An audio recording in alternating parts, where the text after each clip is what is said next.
नमस्कार, जय हिंद दोस्तों। कैसे हैं आप सब? उम्मीद है कि आप सब काफ़ी अच्छे होंगे और आप सबकी तैयारी भी काफ़ी बेहतरीन तरीके से चल रही होगी। दोस्तों, जैसा कि आप सभी जानते हैं, सिविल सर्विसेज ट्यूटर के द्वारा यूपीपीसीएस मेंस 2025 के लिए कोर्स लॉन्च की गई है, जिसमें हम लोग सबसे पहले विषय कला और संस्कृति के बारे में बातचीत कर रहे हैं। कला और संस्कृति में भी सबसे पहले हम लोग हड़प्पा सभ्यता के बारे में बातचीत कर रहे हैं।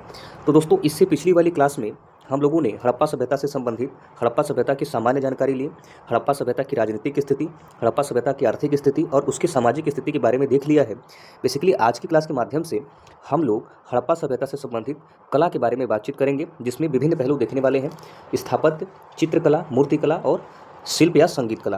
दोस्तों, मैं इसमें बताऊं कि आज की वीडियो के माध्यम से हम लोग स्थापत्य या फिर वास्तुकला को कवर करने वाले हैं।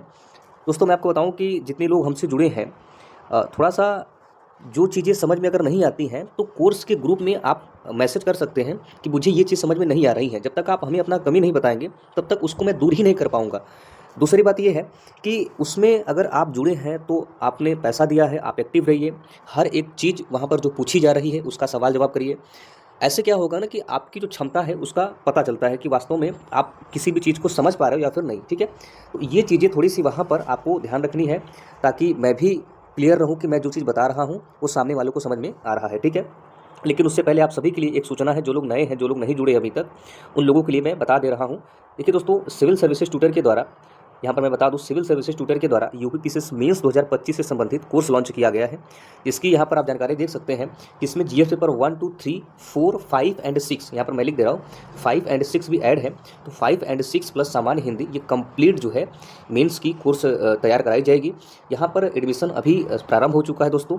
यहाँ पर फी इसकी आप देख सकते हैं 2000 रुपये है। और इसमें आपको दोस्तों क्या क्या देखने को मिल जाएगा, तो यहाँ पर आप देखेंगे कि मेंस की कक्षाएँ मिलेंगी आपको। कक्षा के साथ मेंस हैंडराइटिंग नोट्स मिलेगा, क्योंकि जो हम लोग हैंडराइटिंग नोट्स पहले प्रोवाइड कर रहे थे, बेसिकली वो नोट्स नहीं है, ये एडिशनल नोट्स है। जो लोग जुड़े हैं उनको पता चल रहा होगा कि नोट्स का लेवल क्या है, क्योंकि अभी आप एक वीडियो में भी यहाँ पर देख पाएंगे। टॉपिक वाइज आंसर राइटिंग कराई जाएगी, पीवाईक्यू के प्रश्नों का मॉडल उत्तर डिस्कस किया जाएगा, और भी जो जरूरी होगा, मेंटरशिप हो गया, आपको सिलेबस नहीं समझ में आ रहा है, बहुत सारी चीज़ें डायरेक्टली आपसे जानकारी लेना चाहते हो, तो ये एक जो व्हाट्सअप नंबर है दोस्तों, आप इस व्हाट्सअप नंबर पर संपर्क करेंगे तो यहाँ पर आपको संपूर्ण जानकारी दी जाएगी। ये मेंस से संबंधित बात। वही बात है दोस्तों प्रीलिम्स के लिए। यहाँ पर देख सकते हैं प्रीलिम्स के लिए एक प्रीलिम्स टारगेट जो है बैच लॉन्च किया गया है, जिसमें दोस्तों आपको ये तमाम जो विषय दिखाई दे रहे हैं, आप यहाँ पर देख पा रहे होंगे कि इनमें से आपको इतिहास, भूगोल, राज्य व्यवस्था, करंट अफेयर्स, यूपी स्पेशल, अर्थव्यवस्था, सामान्य विज्ञान और भी जो जरूरी है, ये सारे विषय कंप्लीट कराए जाएंगे। और यहाँ पर इसकी जो फी रखी गई है वो यहाँ पर आप देख पा रहे हैं, आप देख पा रहे होंगे कि 499 रुपीज़ की फीस रखी गई है दोस्तों। ठीक है, तो आप इसको आराम से ज्वाइन कर सकते हो। चलिए आगे बातचीत करते हैं दोस्तों। देखिए आज का जो विषय है दोस्तों वो है हड़प्पा कालीन स्थापत्य। ठीक है, देखिए दोस्तों, हड़प्पा नगर नियोजन हड़प्पा सभ्यता की सर्वाधिक महत्वपूर्ण विशेषता में एक है। ठीक है, आज भी इसके नियोजन की तुलना आधुनिक शहरों से की जाती है। दोस्तों, आप सभी जानते हैं कि हड़प्पा सभ्यता अपने नगर नियोजन के लिए ही बेसिकली जानी जाती है। और यहाँ से क्वेश्चन भी यूपीपीसीएस मेंस 2020 में क्वेश्चन पूछा गया कि हड़प्पा सभ्यता की नगरीय नियोजन के बारे में टिप्पणी करिए। तो चूंकि अभी हम लोग स्टैटिक पार्ट देख रहे हैं, अभी हम लोग इन्फॉर्मेशन देख रहे हैं, तो अभी तो केवल हमें ये देखना है कि इसका स्टैटिक पार्ट क्या हो सकता है। ठीक है, उसके बाद देखिए आगे कहा गया है कि हड़प्पा शहर प्रायः 2 भागों में विभक्त थे, पश्चिमी एवं पूर्वी भाग। ठीक है, नोट यहाँ पर देखिएगा कि हालांकि इसकी अपवाद भी है, जैसे लोथल एवं बनावली से इसका विभाजन नहीं देखने को मिलता है। अर्थात जो पश्चिमी और पूर्वी भाग है, लोथल और बनावली से इसका विभाजन नहीं मिलता है, लेकिन धौलावीरा से यहाँ पर 3 भागों में इसका विभाजन देखने को मिलता है। अर्थात धौलावीरा जो है 3 भागों में विभक्त था। आप इसको अपने नोटबुक में नोट करेंगे, स्पायरल में आप इसको उतारेंगे। ठीक है, ये आपके लिए होमवर्क है दोस्तों। ठीक है, उसके बाद अगला देखिएगा, अगला है आपका कि पश्चिमी भाग अपेक्षाकृत ऊंचाई पर था, इसके चारों ओर सुरक्षा दुर्ग बने हुए थे। इसे देखकर ऐसा अनुमान व्यक्त किया गया है कि शासक वर्ग के लोग दुर्ग में रहते होंगे। ठीक है, अर्थात पश्चिमी भाग जो था वो अपेक्षाकृत ऊंचाई पर था, इसके चारों और सुरक्षा दुर्ग बने हुए थे। इसे देखकर ऐसा अनुमान व्यक्त किया गया है कि शासक वर्ग के लोग दुर्ग में रहते होंगे। ठीक है, उसके बाद यहाँ पर अगला देखिएगा है कि पश्चिमी भाग में ही दुर्ग के भीतर अपेक्षाकृत बड़े बड़े भवनों के प्रमाण मिलते हैं, जैसे मोहनजोदड़ो के दुर्ग से सभागार, स्नानागार, सार्वजनिक स्नानागार इत्यादि के प्रमाण मिलते हैं। अर्थात आप कह सकते हैं दोस्तों यहाँ पर कि पश्चिमी भाग में दुर्ग के भीतर अपेक्षाकृत बड़े बड़े भवनों के प्रमाण मिले हैं। मैंने बताया कि हड़प्पा सभ्यता जो है आद्य ऐतिहासिक सभ्यता है, तो यहाँ पर जो भी हम आकलन कर रहे हैं वो साक्ष्यों के आधार पर ही कर रहे हैं। मोहनजोदड़ो के दुर्ग से सभागार, अन्नागार, सार्वजनिक स्नानागार के जो है प्रमाण प्राप्त हुए हैं दोस्तों। उसके बाद अगला है यहाँ पर, अगला देखिएगा अगला क्या है कि इन भवनों की उपयोगिता सार्वजनिक और व्यक्तिगत दोनों ही दृष्टिकोण से रही होगी। देखिए रही होगी, ऐसा हम पूर्णतः या फिर दावे के साथ नहीं कह रहे हैं। इन भवनों की उपयोगिता सार्वजनिक और व्यक्तिगत दोनों ही दृष्टिकोण से रही होगी दोस्तों। उसके बाद अगला देखिए, अगला यहाँ पर नोट देखेंगे कि आमरी एवं कोट दीजी से किलेबंदी के साक्ष्य नहीं मिलते हैं। तो आमरी एवं कोट दीजी से किलेबंदी के साक्ष्य नहीं मिलते हैं दोस्तों, आप इसको ध्यान में रखेंगे। अगला यहाँ पर है, शहर के पूर्वी भाग का क्षेत्रफल व आबादी पश्चिमी की तुलना में अधिक थी। अर्थात जो पश्चिमी भाग था, पूर्वी भाग का क्षेत्रफल व आबादी इसकी तुलना में अधिक थी। पूर्वी भाग में एक श्रृंखला में नियोजित मकानों के प्रमाण मिलते हैं। इसकी कुछ समान विशेषताएं हैं, जैसे पक्की ईंटों का प्रयोग, प्रत्येक घरों में नालियों की व्यवस्था, अलंकरण का अभाव अर्थात अलंकरण का अभाव मिलता है, मुख्य दरवाजों का नालियों की ओर खुलना, गलियों की ओर खुलना, मुख्य दरवाजों का गलियों की ओर खुलना। ठीक है, ये इसकी कुछ विशेषताएं हैं।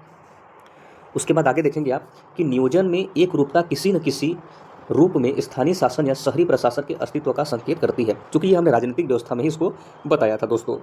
अगला है कि शहरों का निर्माण आयताकार या शतरंज के बोर्ड पैटर्न पर हुआ है। तो शहरों का जो निर्माण हुआ है वो आयताकार या शतरंज के बोर्ड के पैटर्न पर हुआ है दोस्तों। उसके बाद अगला है कि सड़क एक दूसरे को समकोण पर काटती थी और शहर को आयताकार खंडों में विभाजित करती थी। अर्थात जो सड़क थी वो ग्रिड पद्धति पर आधारित थी और एक दूसरे को समकोण पर काटती थी और शहरों को आयताकार खंडों में विभाजित करती थी। उसके बाद यहाँ पर देखेंगे आप, शहरों का नियोजन सौंदर्य के दृष्टिकोण से तो महत्व रखता ही है, इसके साथ साथ कानून व्यवस्था और प्रशासन एवं अन्य लोगों के बीच संपर्क के दृष्टिकोण से भी महत्व रखता है। ठीक है, तो आप इसको भी ध्यान में रखेंगे। अगला क्या है दोस्तों, अगला है कि हड़प्पाई नगर नियोजन का एक अन्य महत्वपूर्ण अभिलक्षण है उसकी जल निकासी व्यवस्था अर्थात जल प्रबंधन। समकालीन सभ्यता की तुलना में सर्वश्रेष्ठ मानी जाती है। तो जो हड़प्पा सभ्यता की जल निकासी व्यवस्था थी वो समकालीन सभ्यता की तुलना में सबसे सर्वश्रेष्ठ मानी जाती है। फिर यहाँ पर अगला देखेंगे दोस्तों, अगला क्या है, अगला है कि लगभग सभी शहरों में मुख्य नालों के प्रमाण मिलते हैं और नालों के साफ सफाई व पत्थर से ढक कर मिले हैं। ठीक है, नालों के साफ सफाई व पत्थर से ढक कर मिले हैं। इसी प्रकार प्रत्येक घरों से नालियों के साक्ष्य मिलते हैं और नालियों का मुख्य नाले से में मिल जाया करती थी। तो जो प्रत्येक घर की नालियाँ होती थी वो मुख्य नाले से मिल जाया करती थी और दूरस्थ बिंदु पर जाकर गिरती थी। ठीक है, उसके बाद अगला है कि साफ सफाई व जल निकासी के आधार पर यह अनुमान व्यक्त किया गया है कि हड़प्पाई समाज स्वास्थ्य के प्रति एक जागरूक समाज था। ठीक है, भवनों के निर्माण में पक्की ईंटों का प्रयोग किया गया और ईंटों के आकार में एक रूपता है। साथ ही किलेबंदी व कुछ अन्य वर्गों में कच्ची ईंटों का प्रयोग देखने को मिलता है। तो ये हड़प्पा सभ्यता की बेसिकली आप देखेंगे कि स्थापत्य से संबंधित कुछ इन्फॉर्मेशन है। उसके बाद यहाँ पर अगला देखेंगे, नोट कालीबंगा में केवल कच्ची ईंटों का प्रयोग किया गया है। हड़प्पाई शहरीकरण की उपर्युक्त विशेषताओं के साथ साथ कुछ सीमाएं भी हैं, जैसे नदियों के तटों पर ही केवल शहरों का विकास, परिपक्व चरण में तकनीकी में ठहराव इत्यादि। ठीक है, तो दोस्तों ये स्थापत्य से संबंधित कुछ इन्फॉर्मेशन रहे।